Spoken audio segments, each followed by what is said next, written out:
In a village called Shikarpur, Bhushan lived with his wife Falguni and their two young children, Radha and Raju. Bhushan used to grow vegetables in his fields and sell them at the market. Fresh vegetables! Get the freshest veggies here.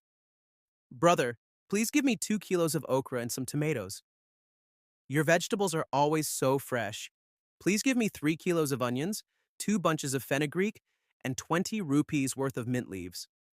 Let me pack that for you. Bhushan nurtured his vegetables with great love and care. As summer arrived, the scorching sun didn't deter him from selling his produce. His wife would prepare cold lemonade for him every day before he left. One day, Bhushan visited the house of a wealthy man in the village. Though they were rich, they were humble. When Bhushan stepped inside, it felt as if he'd entered a different world, like moving from a desert to the cool hills of Himachal. He couldn't help but wish for the same comforts for his family. Please hurry with the lemonade so I can leave to sell vegetables. The sun is already high and I'm running late. As Bhushan stepped out of his house with his vegetable basket, the ground suddenly started shaking violently. A devastating earthquake struck, destroying the entire village. Half of the village was wiped out in the calamity. Bhushan's family lost everything they had. Now they found themselves homeless on the streets. Mom, Dad, my feet hurt so much. Mine too, Mom. Bhushan carried Radha in his arms, while Falguni carried Raju. Their ET felt like they were walking on burning coals. Tears streamed from their eyes, but they kept moving for their children's sake. They stopped by a river, drank water, and built a small hut under a tree for shelter. My farm, my home, everything is gone. How will we survive in this unbearable heat with our children? We'll find a way. We'll work hard for our kids and ensure they lack nothing. Falguni and Bhushan found work as servants in a wealthy man's house. The man, Dhanraj, lived with his wife Sagarika and their young daughter Tina.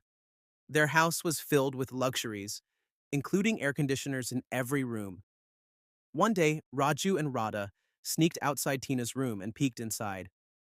Tina, here's some ice cream, cupcakes, and a cold drink. Sit back, enjoy, and watch your favorite cartoons.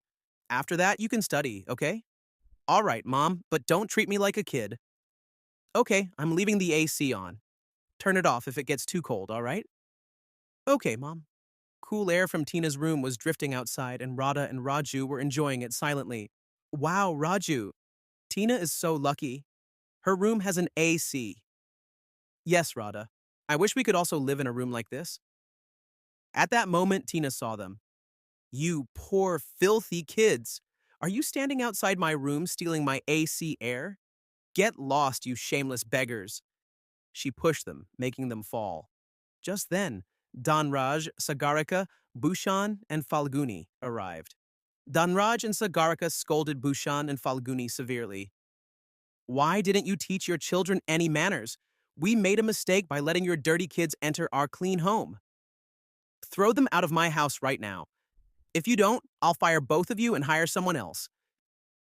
Helpless Bhushan and Falguni took their kids and returned to their small hut. After saving some money, they moved into a small rented house.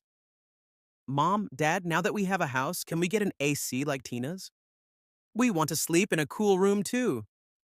I'm sorry, my children. We can't afford an AC. Please forgive me. Falguni hung wet quilts over the windows to cool the room. But Radha and Raju still looked disappointed. One day, two goons kidnapped Sagarika from her garden. Bhushan and Falguni chased the goons on their bicycle and rescued her. Bhushan fought the goons while Falguni freed Sagarika. The police arrived and arrested the culprits. Dhanraj and Tina felt ashamed of their past behavior.